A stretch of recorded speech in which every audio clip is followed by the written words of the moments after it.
Okay, so we're going to talk about building state capability, and we're going to introduce what we call a PDIA approach. And of course, it wouldn't be a legitimate approach if it didn't have an acronym that was impenetrable. Because that hopefully piques you, like, what in the world does that mean? And basically, we're concerned with this big problem of the state capability for policy implementation. There's a lot of talk about what the right policy ought to be. You know, what should the government be trying doing? But one of the problems we're now facing, and is becoming increasingly obvious, is that no matter how attractive your policies, if you don't actually have the capability embedded in the organizations to get it done, it doesn't do you that much good. So kind of what state capability means is that you have organizations in which you can induce agents to do the right thing to accomplish their objectives. It's not that hard to define, so that's police forces that actually kind of help enforce the law. Teachers that actually sort of act and do what they need to do so that kids learn. Central bankers that make good macroeconomic choices. Doctors that, when they're actually in their practices, treat patients so that they get better. So this is, though, turning out to be an enormously challenging problem, because the way is blocked by very fixed ideas about what governmental organizations ought to look like and act like. One of the things of development has been there's a whole bunch of things that we kind of, as development, knew needed to happen, and we created a variety of governmental organizations to make them happen. And the problem we're facing now is that in many countries around the world, the public sector mechanisms that have been created to deliver services just aren't working. So the agents that have been hired, equipped, the facilities have been built, aren't delivering on the services that they were meant to do at anything like the way we thought they were going to do it. So this is just one example from a state in India, which is interesting because they've built out public clinics in order to have universally available free public clinics, but they compared the actual performance of how well individual patients got treated between public and private providers, and what they found was across the board, the public sector providers just did less, even though the public sector providers were more trained on average than the private sector providers. They were better doctors. By any objective measure of their qualifications as practitioners, they were better doctors, but they just did less. This is the ratio of public to private. The visits lasted 2.4 minutes, only 40% as long as the visits in the private sector. Only 12% even checked the pulse. Only 27% of what they did in the private sector. And only 2.6% of interactions with public sector doctors and public sector clinics ended up with the right diagnosis. So really, you've got this entire apparatus of delivering healthcare services that is delivering effectively no healthcare services at all. They're not even really reaching do no harm, because you're getting the wrong diagnosis just vastly more, and they only got 28% only 28% as often did they get the right diagnosis. Okay? Here's the kicker. When they looked at the quality of care by provider, the worst care of all was by the public sector doctors in their public sector clinics. The best care given in rural Madhya Pradesh was those exact same public sector doctors in their private clinic hours. So it wasn't the doctor. It was the organization that the doctor was embedded in that reduced their productivity. Rather than being embedded in the organization increasing their productivity, it actually reduced their productivity, so that when they were actually working on their own account, they behaved exactly like the private sector doctors, and since they were more trained, they did better. So the best care in rural Madhya Pradesh are public sector doctors. The worst care in rural Madhya Pradesh are public sector doctors. What the difference is the organizational setting that they're embedded in, and the public sector organizational setting is not only reducing their productivity, it's reducing their absolute productivity relative to what they can do. So if you look at sort of just indicators of countries of what governments can do, what we see is that a long ways into the development process, we have countries, these recent study just did a simple test of a simple government function like delivering the mail. They just mailed a bunch of letters to countries, misaddressed, and then saw how many of them came back. Because part of the International Postal Code is that if you get a foreign letter and it's misaddressed in your own country, you return it to the country of origin. What they found was that in high capability countries like Czech Republic and Finland, 90% to 100% of the letters came back within 90 days. Turns out Colombia, where are the Colombians? We've got lots of Colombians here. Colombia was a super high capability post office country. 90% of the letters came back within 90 days. But there were 25 countries where 0 letters came back in 90 days. It was if you had mailed them into a black hole. Just they never came back. And this didn't just include Somalia. Obviously, if I mail a letter to Somalia, I don't expect it to come back, return to sender address unknown, right? But this included countries like Tanzania, Ghana, Nigeria, Honduras, countries that are countries.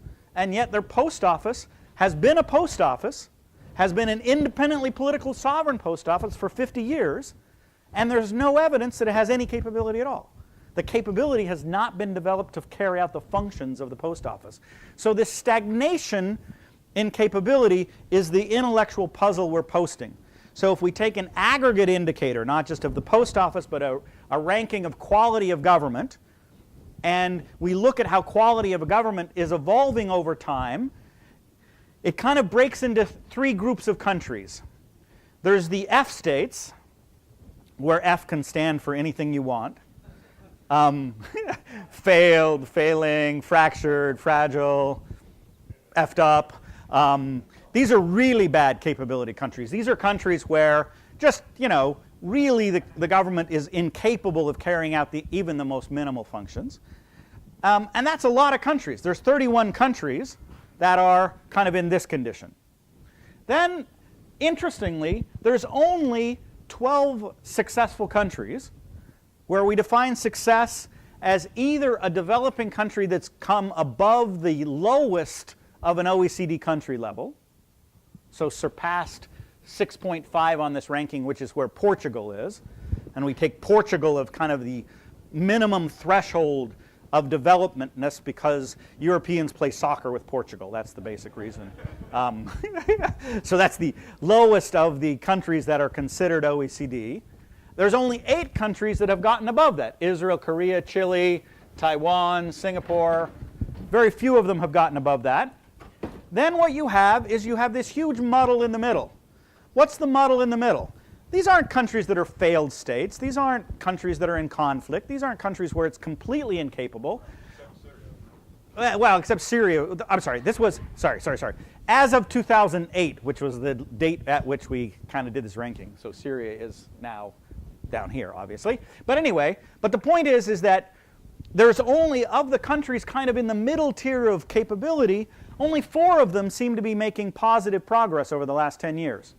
Colombia, Indonesia, Turkey, and Tanzania were the only ones that were making progress such that it would take them less than 100 years to get to the OECD levels.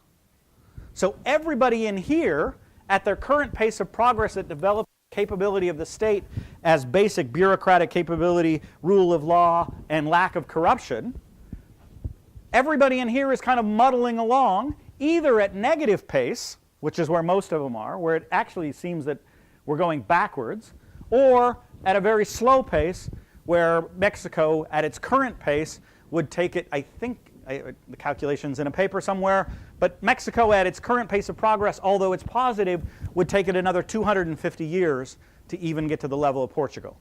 So somehow we're stuck in this bad dynamic of very slow aggregate progress in the capability of states. So kind of whatever it is we're doing, it's not working out so well in most places. There's some places like Taiwan, Korea, Chile, it's worked out. Some places where it appears to be working out. But the vast majority of countries are either stuck in an F state or they're muddling in the middle. They're not really making positive progress. And so we need to think, what's our theory of change? How do we get out of this negative dynamic? So, Could I just jump in and ask you a question? There's sure. 100 other countries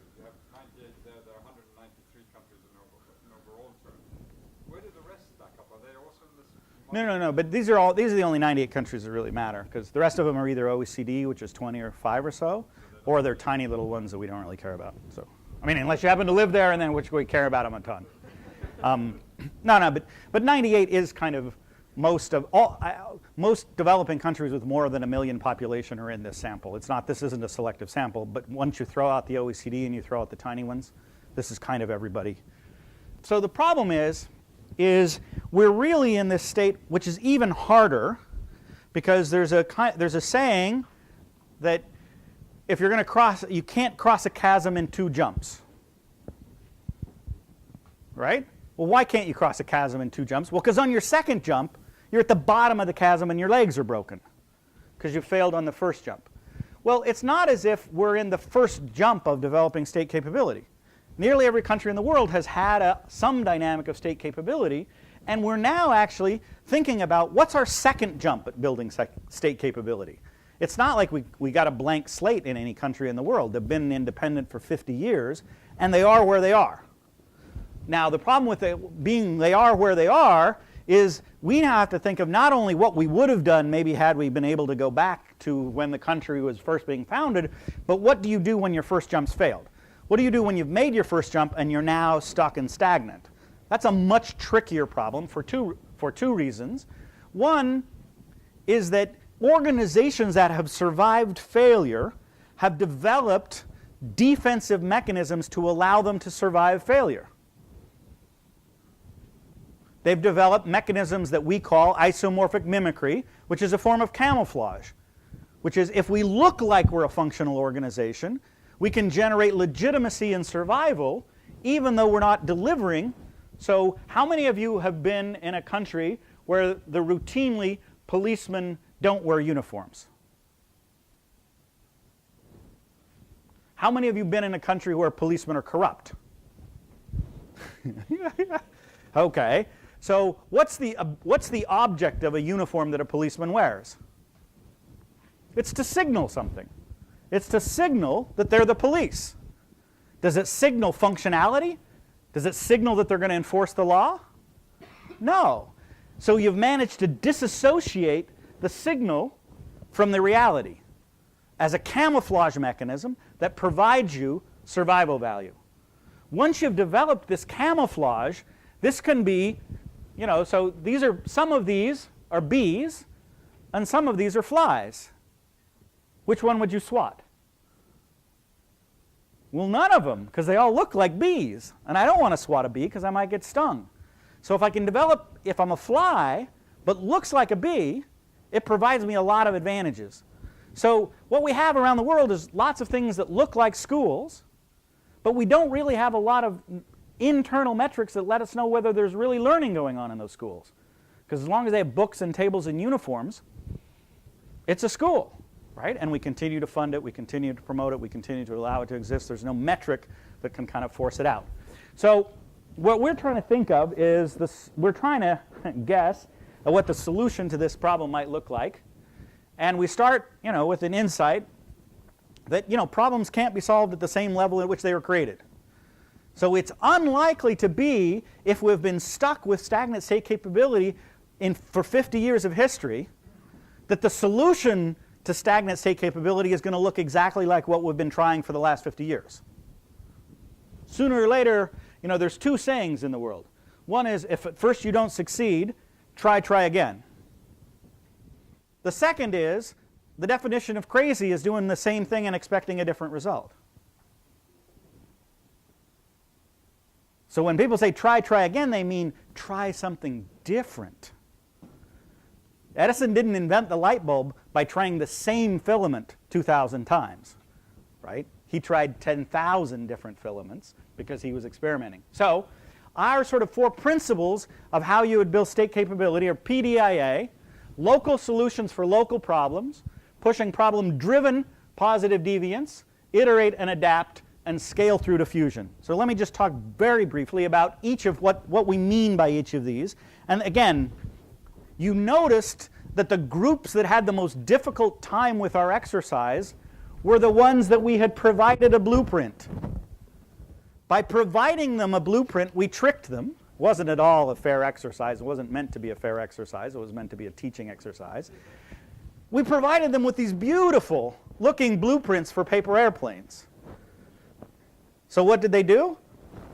They said, let's build one of these cool paper airplanes, right? They're so cool looking, and they are cool. So the blueprint actually became an inhibitor to a flexible interpretation of solving the problem you were given. So we're not, so what we're trying to emphasize is that in no way do we want to recreate a blueprint for public administration. We want to create sort of principles of an alternative approach. So the first is local solutions for local problems. We want to nominate problems. So this exercise was driven by a problem. You want to take a piece of paper that can go through a hula hoop and go the farthest, right? It was a concrete problem in which you could specify sort of what it was that we wanted the end product to look like independently of how you did it. So again, we tricked some of the groups into thinking it was a paper airplane exercise, but really it was a problem exercise. And the people that realized it was a problem exercise had enormous flexibility in how they came about it because they knew what the metrics were.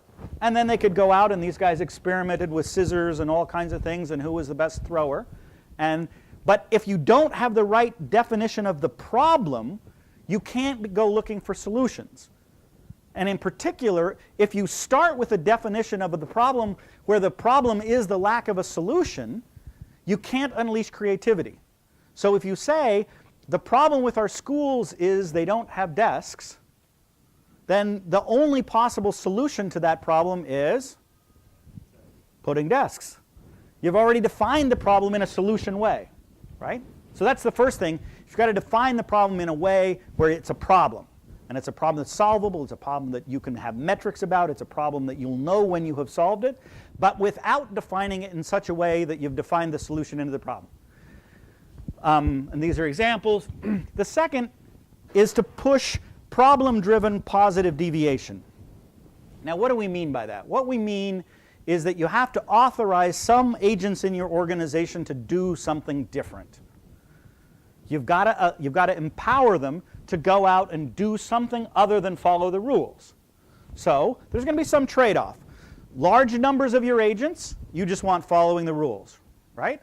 But some number of your agents inside your organization, you want to authorize to try and solve problems in what we roughly call an autonomy for performance accountability swap, which is we're going to give you more autonomy to go out and do different things, but against this well-defined problem. We're not just going to say, go do anything you want. We're going to say, go try and solve this problem. So this is a sort of the one way of approaching things is you think inside your organization, you've got rent seekers, bureaucrats, and innovators. And so your kind of goal as a policymaker, I'm going to design the best policy, the best practice policy, and then what I want to do is set up process controls that ensure that nobody cheats on my policy, right? So I'll prevent anyone from, cheating on my policy to prevent the rent seekers, the lazy and the not well motivated in my organization from distorting it.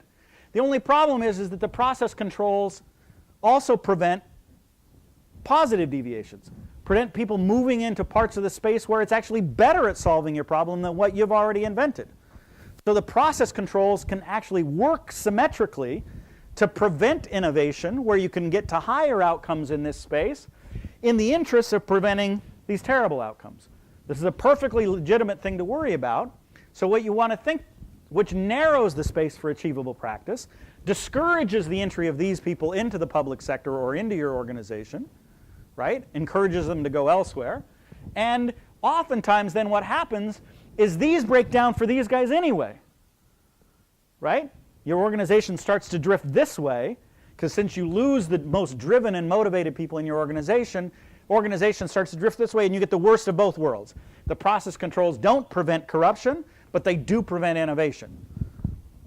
Anybody who's worked in a developing country in any organization has seen this, where the organization is essentially a morass of corruption pretending to follow the rules that's driven all the innovation out of it, because you can't innovate, but you can be corrupt. So you're in the worst of both worlds. So what you want to try and create is a way in which you authorize people, the designated innovators, not everyone can just do whatever the hell they want, but you authorize a process where for locally nominated problems inside your organization, designated innovators get to move with policy deviations into parts of the space that normally would be out of the process controls, with this tight feedback on outcomes, right? So that's my innovation, is getting PowerPoint to move. I actually had to have a student do that for me. I'm over 50, so I'm exempt from learning new things. So what you want to do is then what happens is once you get the innovations going, then they can be imitated and become the new achievable practice. So you get your organization dynamically moving and building its capability by being dragged by the designated innovators towards things that are demonstrated to work. Okay? So, and no one ever accuses me of having too few animal metaphors, right? But if you want to get a turtle to move, if you attack the turtle, what happens? Pulls up inside its shell. And you can't defeat it because it's got a hard shell. That's how turtles have survived, is having a hard shell, right? So to get the turtle to move, what do you have to do? You've got to get the head to come out. You've got to get some people in that organization moving at that direction and pull the rest of the turtle with it. So frontal attacks on kind of an organization that has developed the capabilities to survive without functionality are unlikely to be successful, because in part of their survival has been they've learned how to play defense, right? So oftentimes frontal attacks on corruption get thwarted really easily because the organization circles the wagons and becomes sort of impenetrable to outsiders. Whereas if you go inside the organization and try and pull the people who want to pull the organization out, the organization gets pulled from inside. Okay? Okay. So the third part of this is try, learn, iterate, and adapt. And our phrase is, it's all about me. I mean, that's a phrase that resonates with most Harvard professors anyway. But what we mean by that is monitoring, experiential learning, and impact evaluation, which is all three of them provide feedback, and feedback's of different type.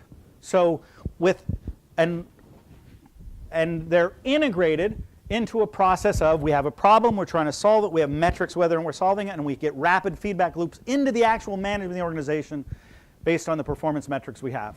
Okay? So, and I'm not going to go through this because this is in a paper that is going to come out in hopefully a few days.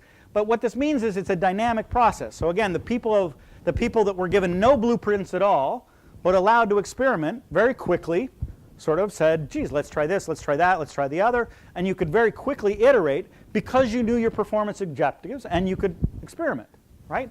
So what you want is to think, what are the key dimensions of the design space? How are the different ways we could fold this paper, right?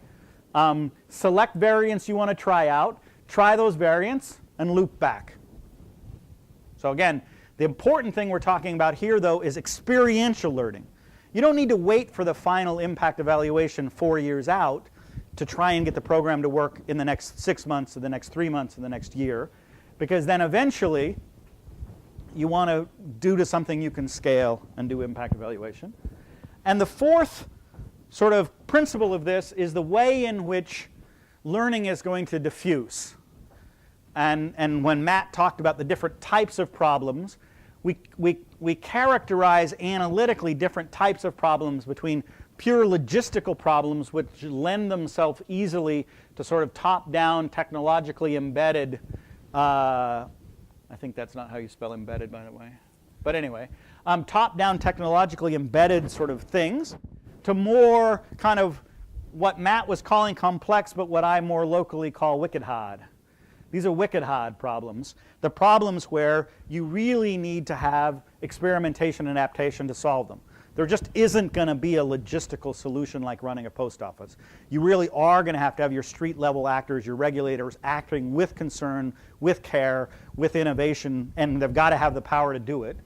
And in these cases, you're going to have a different model of learning, of how your agents in your organization are going to learn, because you can't just train people follow these 6 steps unless you really have a logistical problem. If you want high-quality teachers, you need to train them to care about the outcome and give them the autonomy to act to achieve the outcome. You can't reduce it to do these 6 things in minute 1 and do these 6 things in minute 2. So this actually may seem like common sense. What could be more common sense than define a problem, try a bunch of solutions, have feedback on the problem, and have your organization learn by diffusion? This has got to be common sense, right?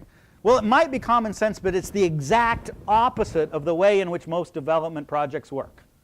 Most development projects work on externally nominated, solution-driven criteria. We know what a good civil service looks like, so when we do a civil service project, it is going to be replicating the criteria of a civil service.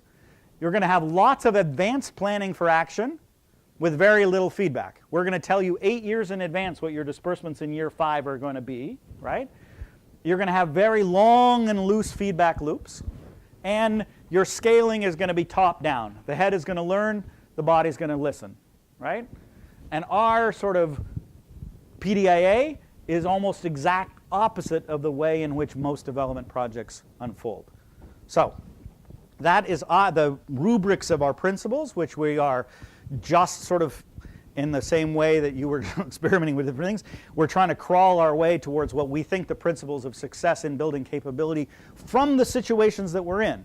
Meaning we're trying to build capability in situations in which we know there's been lots of failure and in which we know there is the organizations themselves have developed hard and resistant mechanisms to their own improvement or to their own external attack. So let me stop there.